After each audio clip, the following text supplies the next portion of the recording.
জঙ্গলমহলে তো এলাম, এবার আমাদের মামা বাড়ির পথটা কোন দিকে বলতো? তুই সোজা চল না রে, স্টেশন থেকে তো কাছাকাছি আমাদের সিংহ মামা বাড়ির গুহাটা। ও সিংহ মামা, বাড়ি আছো মামা? কেমন আছো তোমরা খরগোশরা? অনেকদিন পর আমার বাড়িতে এলে, ভেতরে ঢুকো, তোমাদের স্বাগত।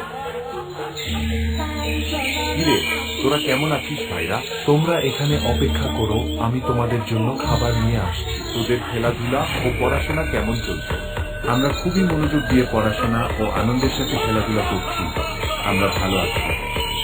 এই যে বাচ্চারা, তোমাদের জন্য খাবার, তোমাদের প্রিয় খাবার আমি এনেছি। এই তো কি সুস্বাদু খাবার। আমি কালকে বৃষ্টিতে ভিজে অনেক কষ্ট করে তোমাদের জন্য খাবার এনেছি। তোমরা আনন্দ করে খাও আর সবাই মিলে মজা করো।